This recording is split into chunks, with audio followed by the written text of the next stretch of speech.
All right, are we live? Are you guys getting us? I see him out there. We're gonna wait because there's a little bit of a lag. I think it's about a minute, and then we'll find out if we are on. Okay.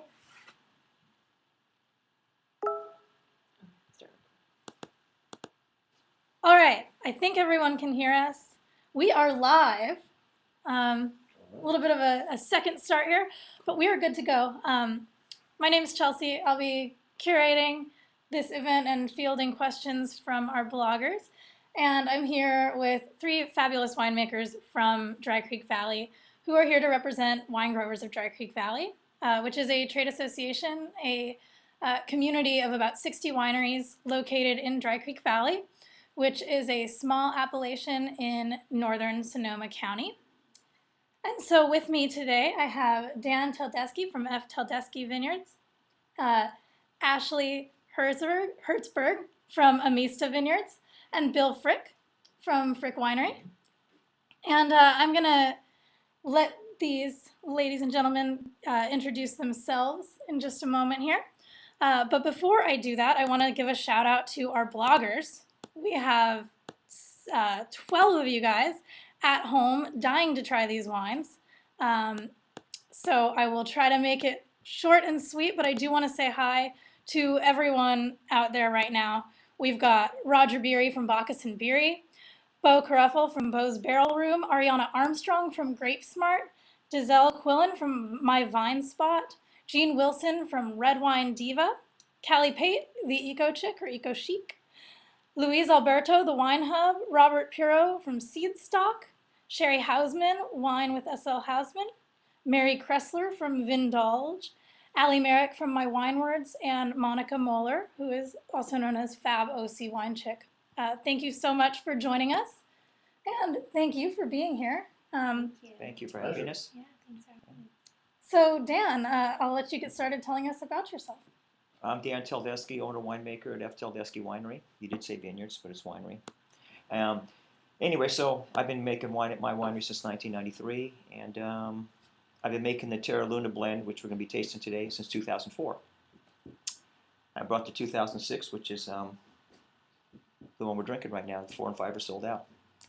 Anyway, it's mostly Rhone. They're all Rhone varietals: Carignan, Valdigue, and Petit Syrah in it, and I make other reds too. Fantastic. Thank you so much. Thank you. Ashley Hertzberg? Yes, my name's Ashley. I work at Amista Vineyards. We're also in Dry Creek, right on Dry Creek Road, just before you get to the Dry Creek store. I've been making wines for Amista since 2011. We're going to be tasting our Trace today, and our Trace is a GSM blend. It's equal percentages of Grenache, Syrah, Mourvedre, all planted on our estate property on the creek side of Dry Creek Valley. So it's 2012 was the first year that we made it. The first year that we got fruit from some of our grafted over vines. So we're very, very excited to be here and taste it. I'm Bill Frick, owner, founder, winemaker at Frick Winery. The winery got its name from my last name, Frick. You know, it's a popular word with people as an explanation these days. I started in 1976, 38 years ago, and things have kind of evolved over the years. Currently, I produce 8 different Rhone varieties and then Rhone blends, exclusively Rhone grapes and Rhone wines. The wine I brought today is called Côte de Dry Creek. It is a signature Rhone blend from fruit on high benchland or hillsides in Dry Creek Valley that I think I'm trying to kind of represent the terroir of that part of the valley. Awesome. Thank you so much for your introductions. This tasting is focused on red blends from Dry Creek Valley. The valley is, of course, most famous for being the world region for Zinfandel. But I think a lot of people maybe don't know that Zinfandel is not by any means the only thing grown in Dry Creek Valley. And red blends, many using Rhone varieties, compose a lot of what's grown here. So today we're showcasing 3 that I think make fantastic holiday wines. And one of our first questions that we got was, on the topic of pairing, what kind of snacks do you like with your wines? Cheese was one of the things mentioned, as was chocolate. So if I just want to open it up to you guys. Yeah, so one of the things that I do when it comes to pairing, I love making wine, but not quite an expert. I love also to eat, but I'm not quite an expert on pairing. So I like to bring it to the experts, and we have a local cheese shop here in Healdsburg, and she's so great at pairings. It's always something unexpected. So if I'm going to pair a cheese or have a really nice party, something like that, I always like to bring it to her, and she always comes up with the greatest things that are, things I would never think of. So Well, the kind of snacks I prefer, particularly with a nice big party red wine with some fruit to it, are basically things with pretty good fat content. I try to avoid salt, but either nuts with a good fatty content in the combination walnuts or cashews. I love pâtés made with liver, duck liver, chicken liver, things like that, or triple creme or very ripe, rich, buttery cheeses. Wonderful. I don't have much input on snacks, but I don't know much about cheese either because I don't eat it. So, but I like cold cuts and stuff with it, bread, stuff like that. Maybe some focaccia from a nice bakery in San Francisco called the Goudia Bakery. Stuff like that. Basically, my wines are the food wines, and that means more like meals as opposed to a snack. And so I'm not up on that. I'm basically, like Ashley said, I'm kind of a winemaker. I'm a winemaker, so I don't know much about food pairings. I leave that to other people who know more about it than I do. So everyone can get started pouring the first wine. We actually talked about the order when we were prepping for the tasting, discussing among ourselves. And so I asked these brilliant winemakers what they thought would be lightest to heaviest pouring first. So bloggers, please get out your Taldeschi Estate Reserve 2006 Terra Luna. And we will be tasting right alongside you. So Dan, I'll turn it back to you again and ask you to start telling us about this wine. We can start talking about it in terms of assessing it, or we can start talking about it compositionally while everyone else kind of starts sniffing. And bloggers at home, start telling us your tasting notes. Tell us what you're getting out of this.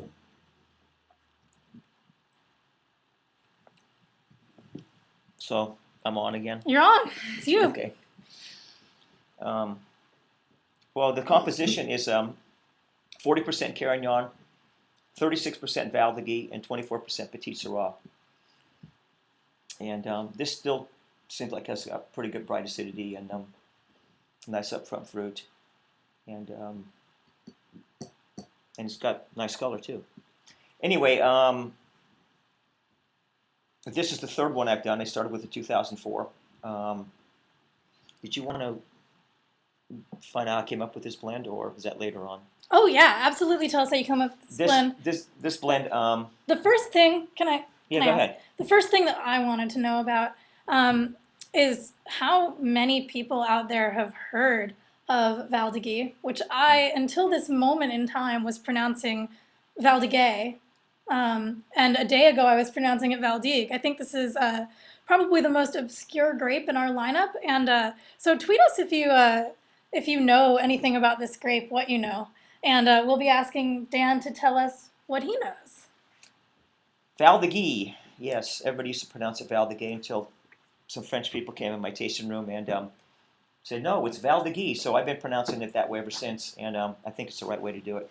But anyway, it's a variety formerly known as Napa Gamay, and no one's ever heard of Val d'Agui, except one out of about 100 people. And Napa Gamay has been around Dry Creek since probably around 1970. Just basically a blender. And what I like to say to people when they come to my tasting room is when they ask about Val d'Agui, and I says, well, it doesn't get much respect in France either. It's definitely not considered one of their major run varietals. But in Dry Creek, it does pretty well. It can get ripe, and it's an awesome blender. My dad used to put it in his Zinfandel-based blend. It was the second biggest variety he put in there. Mostly Zinfandel, then Valdeggy, or back then Napa Gamay, and then he put Petit Syrah in there, Carignan, white grapes. But that Valdeggy really stuck out. So we had some, and I liked it. I put it in my Zinfandel, I put it in my Petit Syrah, and it's the second biggest component in the Terra Luna. I've also made another blend called Terra Nova, which is the second biggest component there too. And I did another blend called Cinque Terre, but that one doesn't have any Valdeggy in it. Anyway. What does Valdeggy add to the blend? Bo would like to know. I think it just adds red berry type fruits and just a different color hue too. If you look at the leaves that comes out of Valdeggy, it's like purple. So it adds a different color to it and just a different fruit component. And What about some of the acidity on the finish? Because I think you're yeah, I mean, I think it could be one of the most acidic ones in there because Carignan I don't think has a lot of acid, and neither does Petit Syrah. So I think it adds a lot of acidity to it also. And yeah, it's really bright and pretty for being an 06. yeah, that's kind of trademark my wines. They age a long time. I'm not drinking too many young wines because they're not made in that style. But yeah, I think the bright acidity really helps. Yeah, you have a lot going on in the wine, like you say, the good acidity, nice tannins, and the nose just kind of like reminds me of olives. Yeah. You got spice and the fruit, and a little bit of like pine in there and things, and it's really nice being able to taste a 2006 when most people are just tasting 2012s now. Like we will be in a minute with my wine. I'm absolutely stunned by the freshness in this wine. Is Yeah. anybody else like really, when you describe that berry flavor, that comes through so strongly for a wine that is 8 years old now. Yeah. It's It is. quite I do a lot of whole berries in there too. That's another thing that helps give us some fruit. Started doing that in the 2000s. I've been known. This one is I only make like 96 cases. That's like 4 barrels, and I baby this one. So I like to keep the temperatures cool when I ferment, and I do a lot of whole berries. And I've been known, after the fermentation's been going on for a week or so, to go out and pick some more Valdeggy actually, because it's still the variety that's still out there, and pick whole clusters and just take berries off and throw it into the fermenter, just to get that. That helps you give you a lot more fruit up front. And besides whole clusters, I don't like to do too many whole clusters because you get too many stems going on. But the whole berries really helps give a lot of fruit. Yeah, you can taste it. Yeah. While we're talking about this wine, we'll talk about this in relation to a question that my Vine Spot has. Can you briefly speak to the climate and soil in Dry Creek Valley as it relates to Rhone varieties, as it relates to Valdeggy? We're pretty well blessed here in Dry Creek. It's great for Zinfandel because the old cliche, warm days and cool nights. But the soil too is pretty awesome. We're up on the bench, right next to the Dry Creek store, so we're about 50 feet up off. So the bench is up, and it's not really your deep soil that you have on the bottom. And then our home ranch is that way too, where these grapes come off the home ranch and or the winery ranch. Or also, when I was getting the Carignan, I got down from our ranch below, which is on the flat, but it's got soil types that are more reminiscent of the bench, gravelly, and not really your deep, loamy soils that the vine just want to keep growing. But the climate's awesome. You get the fog that comes in, and it'll stay socked until 11 o'clock, and still you get 90-degree days. And we'll have minimum a drop up of 35 degrees between the high temperature of the day to the coolness of the night. And I think that really helps retain acidity and tannins, and that's why I just try to make wines that are representative of the quality that can come out of that situation. I'm not afraid of tannins. That's why my wines age longer than most, and that's why you can't really drink them too young. I don't do any fining to remove the tannins. I think they will resolve themselves somewhere down the road, and I think you got to start off with some good tannins. We've got some excited wine drinkers. UC Bo says, I like this Taldeschi a lot, really bright, but great density too. And my wine word says getting warm cherry and light pomegranate on the Taldeschi Terra Luna. Pomegranate, I like that. Pomegranate's good. Yeah. Cherry, yeah. It is nice. Bright. Pomegranate is kind of acidic and that fruity kind of. The Valdeggy is really tough to. I used to make it by itself, when I blend it in my Petite Syrah and my Zinfandel Terra Nova, and it just has got its own unique flavor to it. Somebody that came into my tasting room years ago when I was making it, has to be back in the '90s, and they said it tastes like lolliberries, or those old olive. I don't know. That's probably not the right way to pronounce it. Lolliberries. Lolliberries that's growing up in Montana They're or Oregon or Washington. very lush. Some Yeah, things and actually that- are pronounced like what they look like. So Okay, not alright. everything is a Yeah. Val de Guy. Yeah, lolliberries. Anyway, so that's what the guy described it as, and my mother said it tastes like the sorbet. It's something she had in Italy when she was growing up. So I don't know what sorbet or what it relates to as far as fruit over here, but it's pretty unique, and I think it adds a lot to any blends. And when it comes to winemaking, I agree with my dad on that one there. And so I usually put it into pretty much everything I make, and so I like the Val de Guy. It's and like I said, it doesn't get much respect in France either. There's hardly any of it planted over here. It's a tough one. It ripens really late. It ripens later than Cabernet, and it's just a toughie to grow. But I could see anywhere else it'd be even tougher if it didn't have the warm region we have in Dry Creek. Yeah. On the topic of challenges, and you can all speak to this, my Vine Spot wants to know, what are the biggest challenges in grape growing that you face in Dry Creek Valley? And while you answer that, all of you, I'm going to start We're pouring lucky. the We have Amista no one. challenges. It's Dry Creek Valley, Yeah. one of the most perfect places to grow grapes. The climate's really good. We have a great variety of soil. I'd say maybe the thing that maybe freaks me out the most during harvest is sometimes we have large heat spells, blasts of heat that will just kind of raise up fruit very quickly. And that can be a little challenging. Yeah, I'll agree with that. I think the biggest challenge that we face is, we kind of depend on the fog. We rely on the fog. We're known for the fog. And then in certain years, we won't get the fog for a few weeks or maybe a month or so. 2014 was a good example of that. I think we would have all been done with harvest before September 1st if we hadn't started finally getting fog in our summer. So, you kind of learn things about our valley, and you kind of rely on it for winemaking. And then when it doesn't happen, you just cross your fingers and pray that it comes. So yeah, we are very, very lucky. We live in a very unique place, and it makes amazing wines. We have such a variety of soil types, sun exposures, hillsides. We can do a lot of different things. So it's a fun place to be. You're right about that heat spell. That's at the top of my list too. Yeah. We always seem to get it in September when the grapes are almost ready to pick, and then you get blast of 100 to 110 degrees for 3 days, and then grapes start to dehydrate, and then everything gets ready at the same time. This year was kind of like that. We didn't have the big heat spell, but everything got ready at the same time.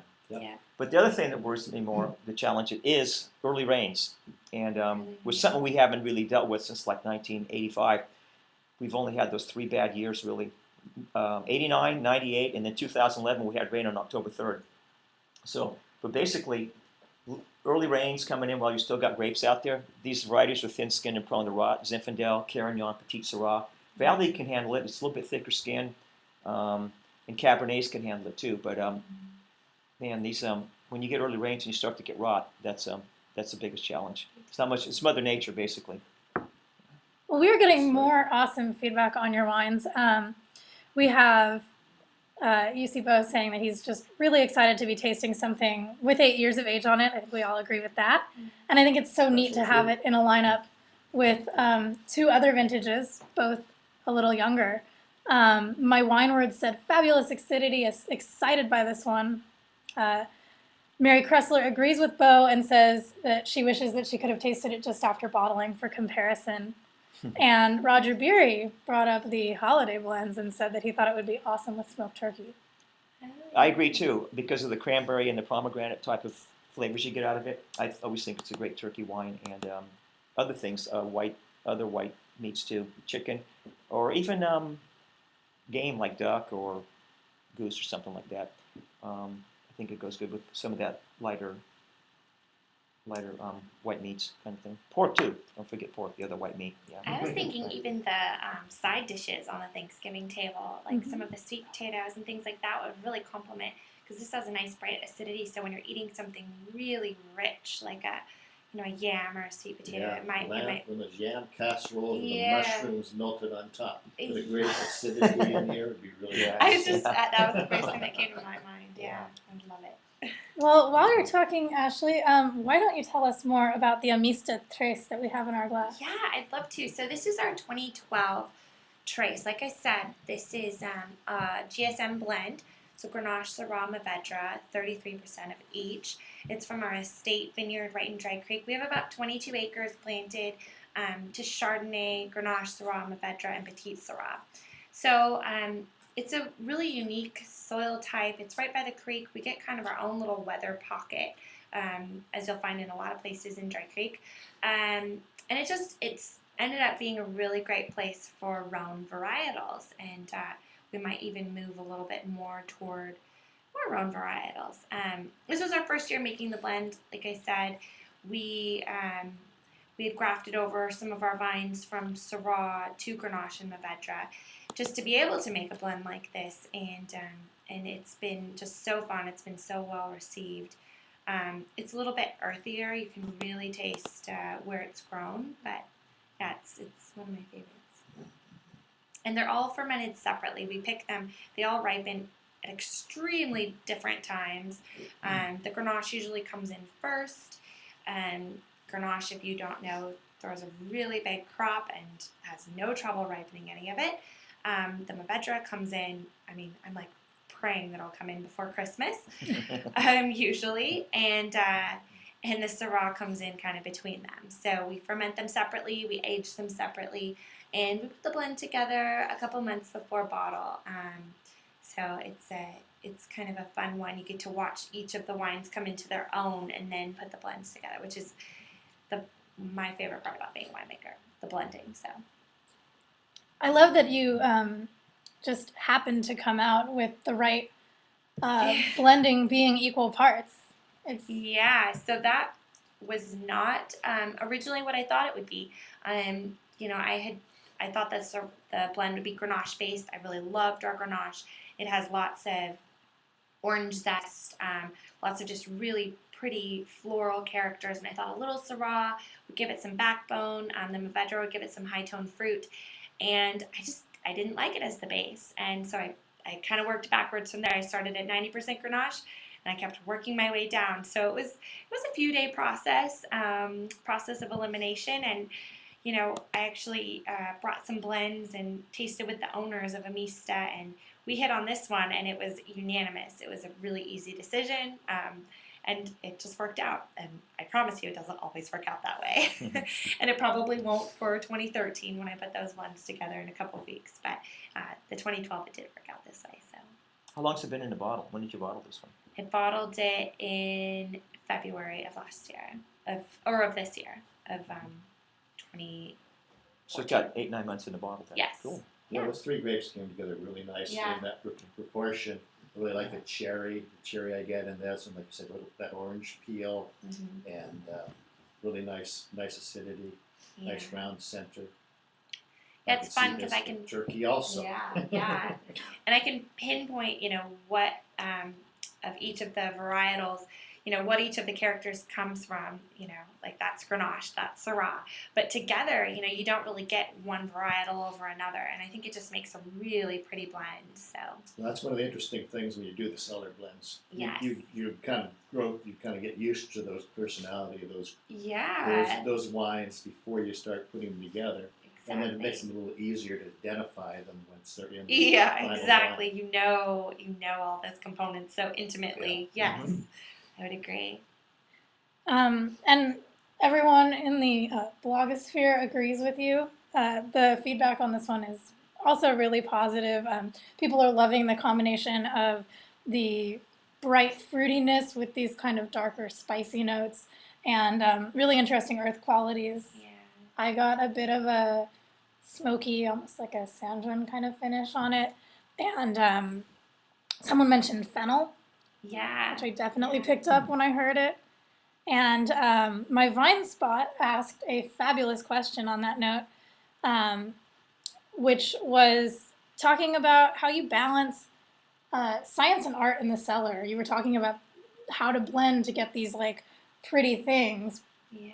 but then how does that? Yeah, that's a great question, and that's something that I feel very strongly about. I actually have a background, a degree in chemical engineering, and every time I tell somebody that, they say, "How did you come to winemaking?" And I say, because engineering wasn't fulfilling all of my passions. Engineering is this great blend of, you use your brain and you get to be creative, but winemaking, when you apply that to winemaking, you get to be creative and you get to put your stamp on it. So when it comes to blending, I feel like my chemistry background definitely plays into it, but the creativity, and you just know when something's right. And I mean, you can taste blends all day long and your palate's fatigued and you get to that one and you know it's right. And that's not science and that's not chemistry. And you can look at all the numbers on paper and say this alcohol and this pH and this TA will go well together, and it doesn't work like that. So that's the fun part about winemaking. Even though there is a lot of science behind it, it really comes to passion and artistry, and it's fun. It's a fun job. I wanted to ask you a question. Where did my question go? I lost my question. Just a moment. Okay. Sorry, I want to see who asked this. Oh, Roger Beery wants to know why you chose to work with Rhone varietals. All of you guys. How do you make that decision in Dry Creek Valley? So ours was site specific. So, I love Zinfandel. We're in Dry Creek, but our site isn't very conducive to Zinfandel. It would go crazy. Zinfandel can be very vigorous, and in our really sandy loam soils, where we are by the creek, it wouldn't have worked. So we tried to go back to something that would work a little bit better, and I just love Rhone varietals. I think they're a great balance of earthy, but this, fruitiness, and they kind of bring it full circle. So it was an easy decision for us. Well, I've committed to Rhone varieties, as I mentioned earlier. I do 8 different Rhone varieties and exclusively Rhone. That's it now. It's kind of evolved to that point. Part of the thing is the vigorousness of the vines. I think some of the Rhone varieties, particularly like Grenache and a few others, are just I think more vigorous than some of the other varieties. Plus, we have a good heat summation. It's a little bit warmer in parts of the valley, and a lot of the Rhone varieties really need a longer growing season. Like I think somebody mentioned about, I think you did, about hoping that something would ripen before Christmas. But that seems to be the case with some of the Rhone varieties. We were running in, and they're ripening for me after people are picking Cabernet Sauvignon, which is traditionally thought of as one of the later ripening grapes. The Rhone varieties on the right soil, which is devigorizing soil, hillsides, high benchlands, rocky. It cuts down the amount of vegetation, cuts down the production of fruit, and you get very good classic flavors in those grapes. So devigorizing, you mean it literally discourages the vine from producing? Discouraging the vine from being a big leafy canopy, tree-like vine. I think that leaves us at a perfect point to segue into your wine, Bill, which is which is Coats to Dry Creek Red. You're going to pour it? I would be happy to. Oh, okay. This is, I call it Coats to Dry Creek because it's a Rhone blend, and people often reference the French Rhone in their Rhone blends in terms of the way they use some French words in there. So I used a couple of French words, and I thought they were appropriate because they kind of translate to the area of, or the hillsides of, Dry Creek Valley. And this wine is, I wanted to speak Dry Creek Valley and speak the hillsides and the higher sections of the valley. I've used three grapes in this: Grenache, Syrah, and I kind of verge away from the GSM, so it's a GSC, Grenache Syrah. The third grape is Sanso. The proportion is 40% Grenache, 40% Syrah, and 20% Sanso. The wines are again they're cellar it's a cellar blend, so I make all the wines separately. Keep them in the barrel for about a year and a half before I decide what the blend's going to do. I do a bench trial, do a bunch of different proportions, and then decide on what the proportion is going to be. This is the 2010 Côte de Drac. Lively. And we are all getting to taste it right now. And Nice. I really wish that my Vine Spot was cooking for us right now, because my Vine Spot has suggested duck breast and herbed waffles with the Amista Trace, and I would not complain if that just appeared for us here. We'll be over Sure. there for dinner. So being a Grenache Syrah Sanso, it had the proportion of fruity type grapes are a little higher in this than they would be in a traditional GSM. So it has a little more cherry, raspberry fruit, a little more roundness and softness from the lower tannin grapes. Although there's still good tannins in here, though. Yeah, there's Yeah. Yeah, there's I like the tannins tannins, from as I like the Syrah. tannins in that, in your GSM. I always look for tannins and mix wine age, and I know I lay down a little bit longer, and well, this got good tannins, but nice fruit, good acidity. This is my current release at 2010. So I do keep my wines in the barrel for about 2 years, in the bottle for about a year and a half before I release. I don't do any fining for tannins either.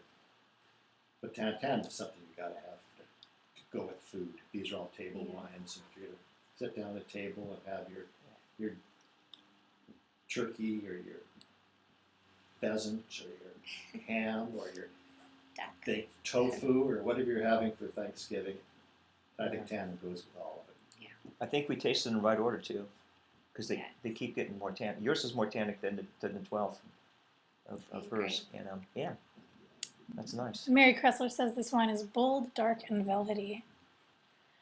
And you actually brought up a really good segue into my next question, Bill, which is, what are you personally cooking at your Thanksgiving meals, guys, all of you?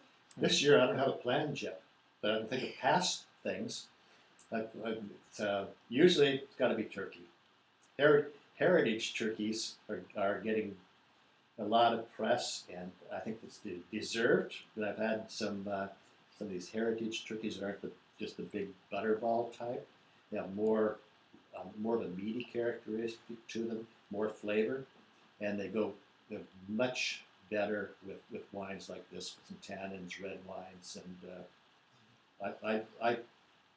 I'm just a turkey guy. I gotta have turkey.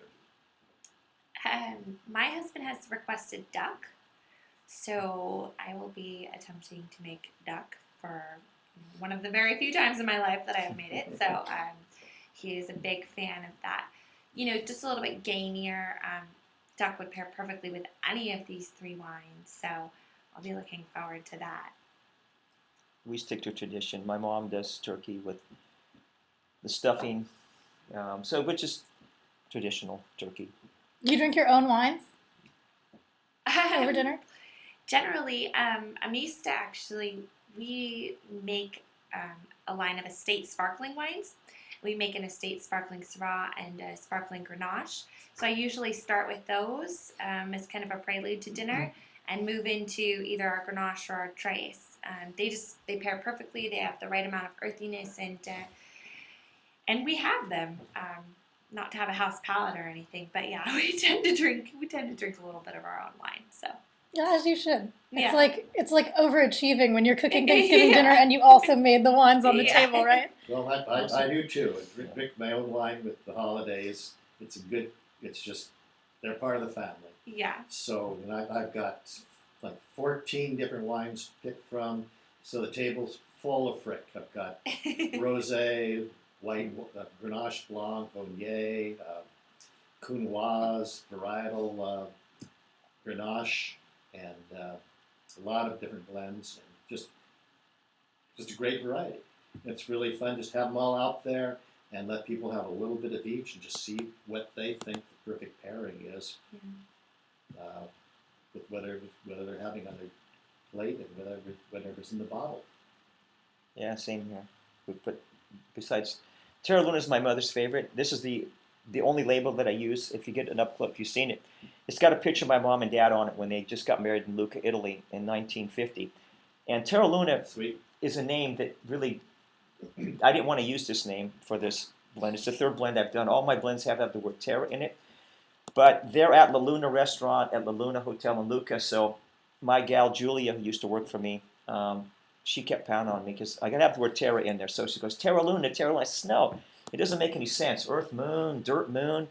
But I couldn't come up with anything better. So basically after 3 months, I said, okay, Terra Luna it is. But the Terra Nova was the first one I came up with. I like that. The second one is Cinque Terre, which has got 5 varietals in it. And the 5s are wild in that one. I got 50% Cabernet. It's got, I made 50 cases. It was $50 a bottle and had 5 varietals in it. And 50, so that was the 5. That was the easy one. It had Terra and Cinque. That was the easy one to name. This one like a little bit difficult, but I couldn't come up with a better name. And I just hope I don't have to do another blend, come up with another name. I don't know what to come up with. But anyway, so all the other ones have my father's picture or profile on it, but this is the one I threw my mother's on. It's her favorite wine. It's also my sister's favorite one. It's pretty particular too. Yeah. So I got to do something for her while she's still alive. My dad passed in '85, which is the first year I decided to get in the wine business. And so I just custom crushed the first few years and then started making wine at my place in 1993. But I always had my dad on there. He was my inspiration, but I got to do something for my mom when she was alive. She's still alive. So basically the 2004 onwards got this picture on it. And I bet she loves it. yeah, she does. It's pretty cool. I mean, Really nice. it's the only one that's got her picture on it, and she's so beautiful too. At 24 years old. Yeah. Roger Beery keeps mentioning brisket, which keeps making me think of Christmas and Hanukkah. And it's amazing. People have been commenting how different the noses on all these wines are, and the palatal feel and flavors.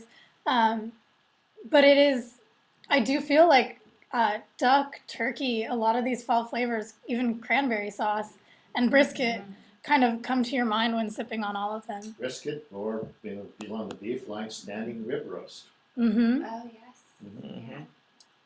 So Prime rib, yeah, we have that too, but that's Christmas though. That's Christmas. Yeah, right, yeah. I wanted to ask you guys regarding wine blends, why you think red blends are a trend right now, and then do you even think they're a trend? I mean, it's something that's been going on for eons in France. Someone commented, Bill, that your wine reminded them of a Chateauneuf du Pape, which has, of course, That's been nice. That's very That's only produced for. got 10 less varietals in it, yeah. nice. Yeah.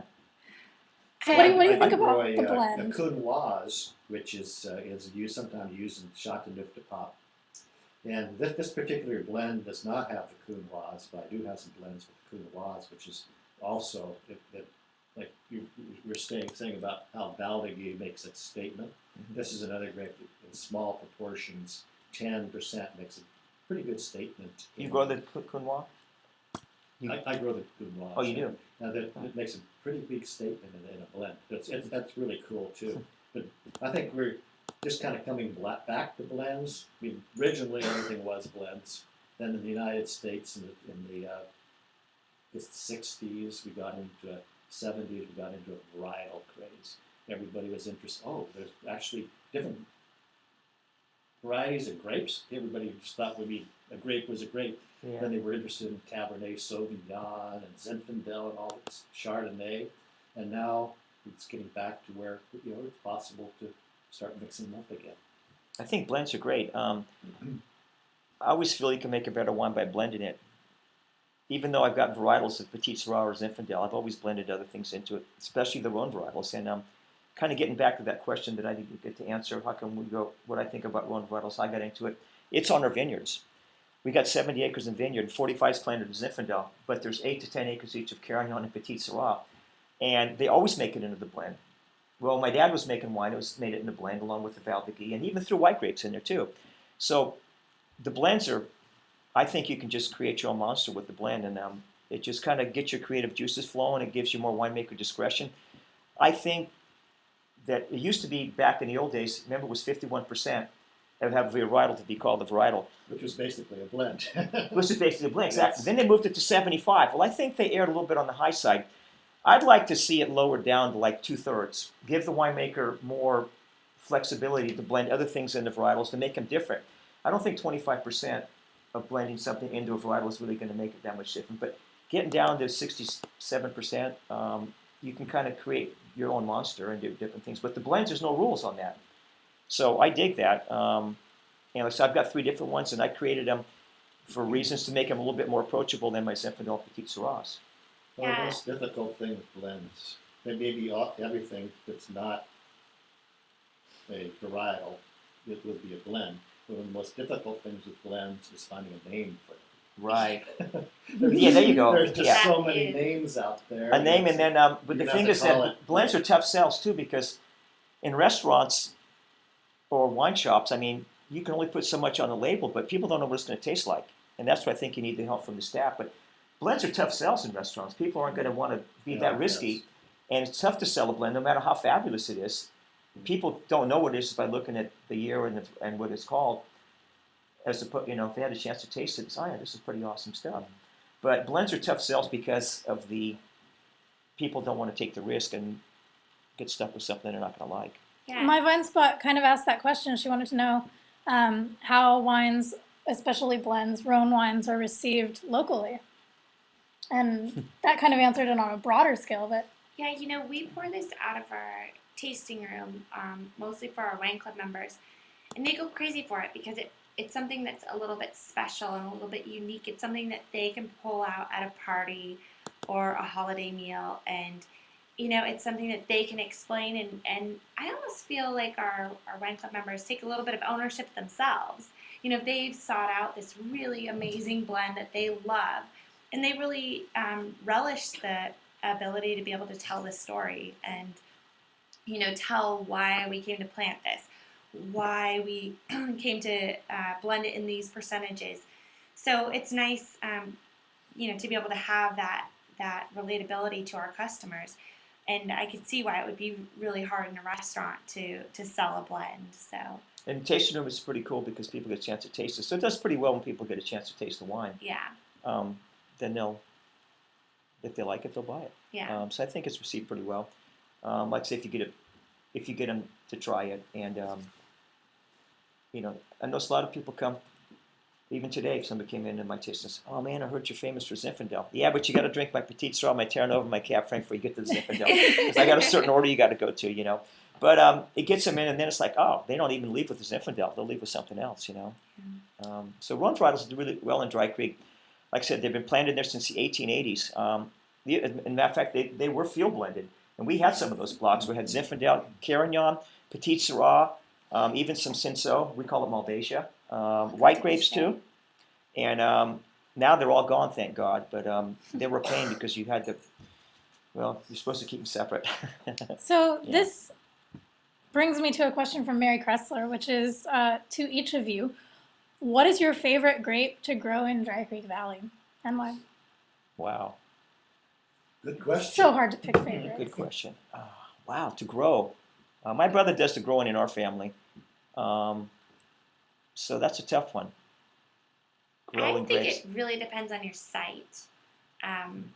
Dry Creek is so diverse. People think of it as Zinfandel country, but Zinfandel isn't even the most widely planted grape in Dry Creek. And that's because right along the creek, Zinfandel isn't the varietal that grows the best. So it really depends, if you're up on a bench or up on a hillside, maybe Zinfandel is your grape. Right along the creek, maybe it's more of a white grape or a Rhone style or a Chardonnay, something like that. So I think it's really site specific, and that's the great thing about Dry Creek. We get so much variety packed into this teensy little valley. So many soil types and sun exposures, like I was saying. So I don't know if I could necessarily pick a favorite. It would depend on the spot that I was standing in right at that moment, I guess. Mary did clarify that she didn't just mean grow, she meant to work with in a broader sense. And I feel like that can change the answer because Well, I think like the challenging. It depends, I guess, what Yeah. your personality is when you're growing grapes. what's the most challenging. I guess I'm a kind of nurturing person, so I think my answer would probably be, right off the top of my head, be Viognier, because it's a delicate grape.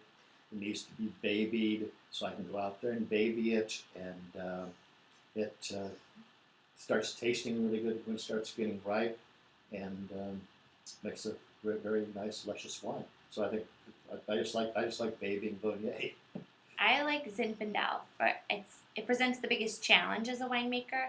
I know Pinot has this reputation as being so difficult to grow and to make. And no offense to any Pinot growers out there, but Zinfandel has you beat hands down, 100%.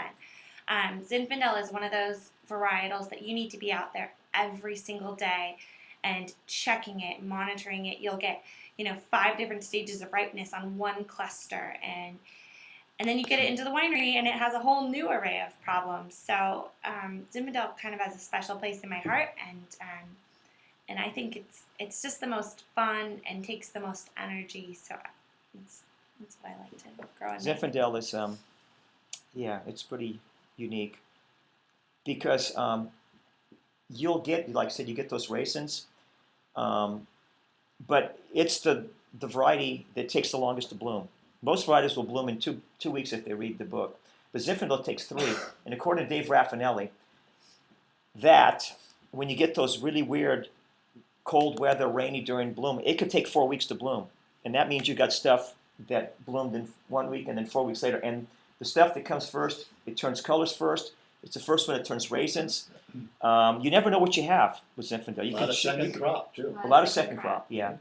Zinfandel is pretty challenging, but it's unique because the other ones don't have the raisin factor that Zinfandel does. And for you sugar tests, it's always going to come in, well, sugar-wise, it usually comes in less than what you sugar test, but then it'll soak up because of the raisins. But anyway, my answer would be Carignan or Petit Syrah.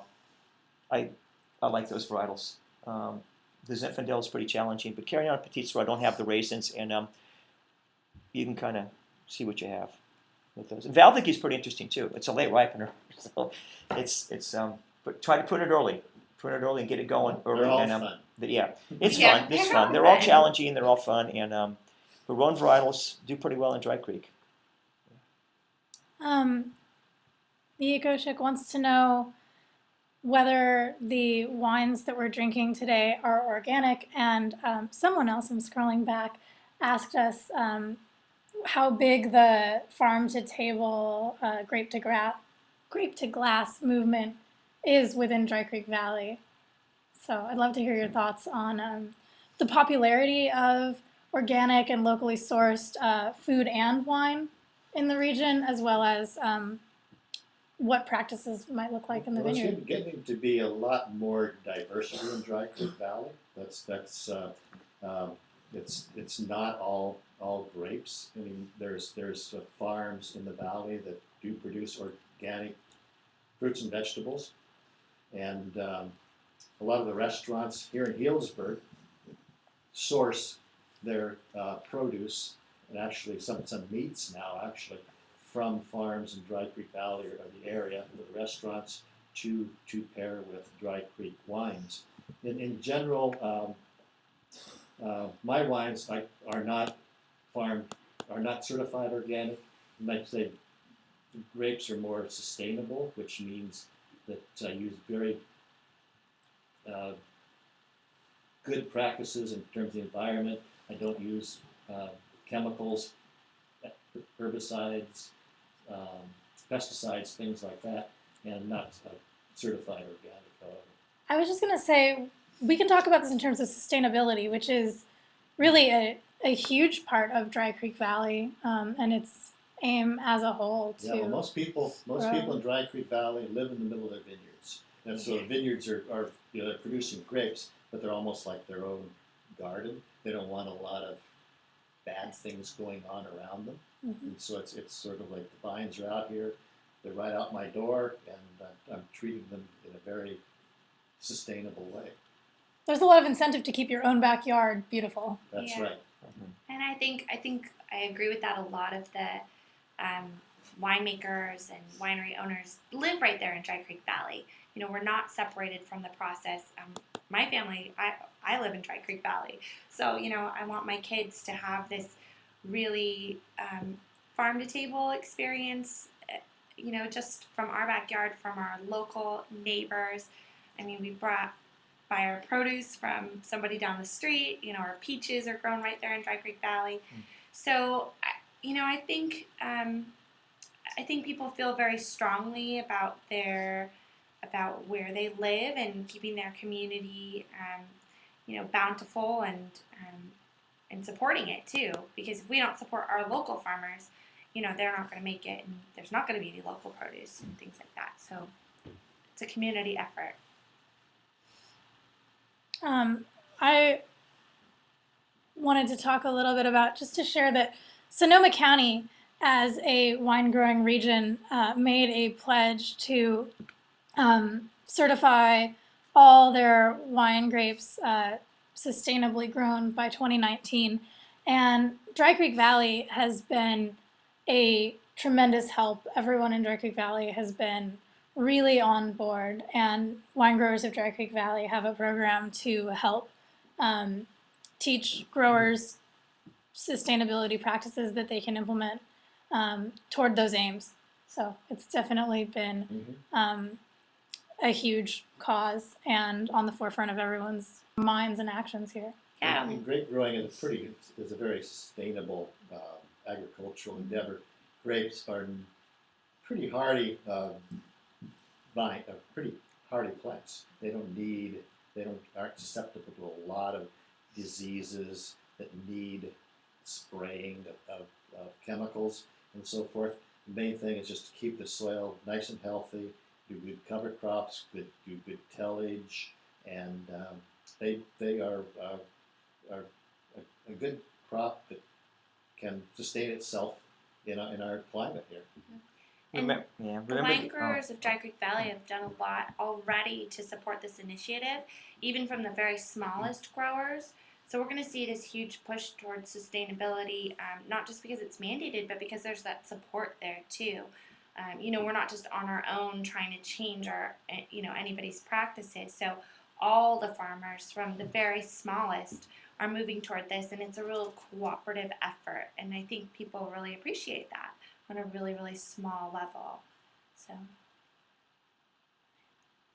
Well, it is 6 o'clock. I told you this would go fast. Everyone 6 thinks an o'clock hour already? sounds like a long We lost time, 10 but minutes at the beginning, though. we did. Yeah. I think that we should start wrapping this up. So if you guys have any closing thoughts you'd like to share, if you want to revisit any of the wines, they've been open for a while I think definitely now. all the bloggers out there, if they haven't been to Dry Creek Valley lately, should come out and pay us a visit. And as Dan was saying, the big way to really understand these blends is to be able to go into a tasting room, which is a great resource to come in and taste what we have. Are any of these wines available on the broad market in stores? Are all of these direct from winery only? Mine's direct, 96 cases. Yeah, ours is, this is 198 cases. We are only direct and through our wine club. We're small, and we like that hand sell. We like to be able to talk to everybody. Well, same here. Well, all my wines aren't broadly distributed. My sales are through the tasting room on weekends only, and on my website. So, but they are available. Being on a website, possibly people are kind of savvy with the internet and stuff. They're more available than they would be if they're distributed, because anybody can go on and order a wine and have it delivered within a week. And we've given everyone a little bit of lead time so they can still get these wines in time for that smoked turkey. Or I was thinking, when you were talking about orange peel in the Amista, I was thinking about a cranberry sauce that has orange peel in it. A little orange zest. Or even better, one of those turkey things with everything inside, whatever they are. Turducken. The Yeah, turducken, turducken. yeah. Oh. These wines would go great with turducken. It would make so much Did John sense because it's a Madden wine? blended Did John meat Madden? and a blended No. wine. Yeah. That's right. Yeah, blends, all right, the way to the future. How do you feel about They all have turducken? 3 grapes, and the turducken has 3 fowls. Yes. three Three, ball. No, Turkey. I'm trying to Duck, make what's the a. other one? I know. I was trying to make a like Turkey, 3 rights and 3 fell. chicken and duck. Oh, chicken too. No, duck, Yeah. chicken, and turkey. Hmm. So it's 3 poultries. When our Okay. when our jokes stop making sense, we Three have to end the poultries. podcast. three varieties. We haven't had that much wine either. We haven't even finished that first I glass. know. I Wow. know, and Yeah. hopefully, What about you guys? You guys finished the whole bottle? Oh. hopefully you've No. had more time to relax and enjoy the wines at home. And thank you so much to all of our bloggers. They've been absolutely phenomenal. Mary Kressler Thank right now you. says a smoked turducken. Yes. Yeah, right. Okay. Yeah. This has been phenomenal. Thank you so much for your time out there watching and tweeting your questions to us. And thank you 3 so much, Bill Frick, Ashley Herzberg, and Dan Teldeschi. You have been so informative for me and for everyone. Well, it's Happy been to be interesting. here. It's a wild experience. Never talked to people through a little thing out Me there. either. Yeah. Ditto here. That's for sure. Yeah. And the Eco Chick, I'm sorry, it's 9 o'clock on the East Coast. It might not be 6 o'clock where you are. It could be any time, Mhm. anywhere in the world, because that's the weird thing about this. We're all together in this room, but people can be listening to us talk about our little corner of the world in Dry Creek from anywhere. So thank you Awesome. for staying up late and hanging out to drink wine. That Thank is you. all for Thank this you. Good night. broadcast. Good night. Good night.